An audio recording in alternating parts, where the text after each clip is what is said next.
పంటలు ఎండిపోతున్నాయి. నీళ్లు ఇవ్వమని అడిగిన పాపానికి ఖమ్మం జిల్లాలో రైతులకు బేడీలేసిన వ్యవహారం ముదురుతోంది. మధిర సబ్ జైల్లో ఉన్న రైతుల్ని రాజకీయ నాయకులు పరామర్శిస్తున్నారు.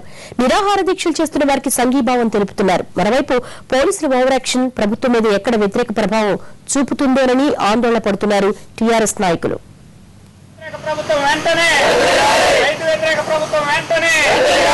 వీళ్ళిద్దరూ కరుడుగట్టిన నేరస్తులు కాదు. పోలీసుల మీదే తిరగబడి కాల్పులు జరిపి పారిపోయే ఉగ్రవాదులు అంతకంటే కాదు. 10 మందికి అన్నం పెట్టే రైతులు. అలాంటి వాళ్లకు వేసిన బేడీలు చూడండి. ఖమ్మం జిల్లా పోలీసుల ఓవర్ యాక్షన్ ఇది.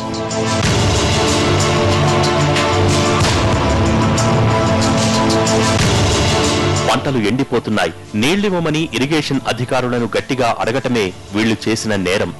మరి అంత పెద్ద నేరం చేస్తే పోలీసులు ఊరుకుంటారా?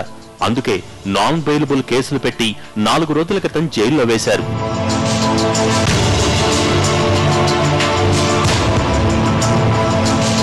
ఖమ్మం జిల్లాలో నాగార్జున సాగర్ ఆయకట్టు కింద చివరి భూముల్లో 6 తడి పంటలు వేశారు రైతులు.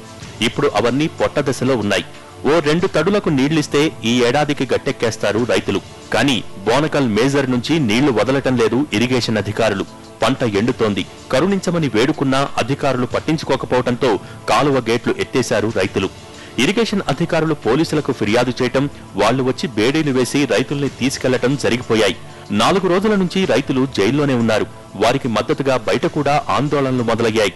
రైతుల్ని భయభ్రాంతులు చేసుకుంటా రైతులు నీళ్లు అడిగితే మీరు మా మీద దమ్మీకొచ్చారు, ఇంకోటి వచ్చారని పోలీసులతోటి కేసులు పెట్టించి జైలుకు పంపిస్తా ఉన్నారు. ఈ నీళ్లు కిందకి వెళ్ళిపోవాలనే దాని మీద బోనకల్లు మండలంలో ఘర్షణ పడి వారు రైతుపై కేసు పెట్టడం చాలా దారుణం. ఇది వెంటనే ప్రభుత్వం చర్య తీసుకొని ఈ రైతుపై కేసు పెట్టడం అనేది ఏనాడు లేదు.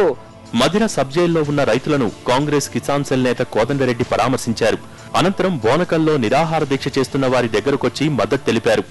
రైతును అవమానానికి గురి చేసింది, అప్పుల పాలు చేసింది ఈ ప్రభుత్వం.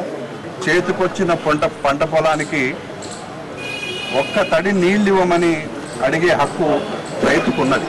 కేసులు పెట్టడమే కాకుండా జైలుకు పంపించడం ఇది రాష్ట్ర చరిత్రలో నేను మొదటిసారి చూస్తా ఉన్నా. పరిస్థితి తీవ్రం కావడంతో ఖమ్మం జిల్లా టీఆర్ఎస్ నాయకులు డిఫెన్స్ లో పడ్డారు. పోలీసుల చర్య రైతుల్లో వ్యతిరేకత పెంచుతుందని ఆందోళన పడుతున్నారు. ఇదే విషయాన్ని మంత్రులకు చెప్పినా వాళ్ల నుంచి సరైన స్పందన లేకపోవడంతో జిల్లా నాయకుల్లో టెన్షన్ పెరుగుతోంది.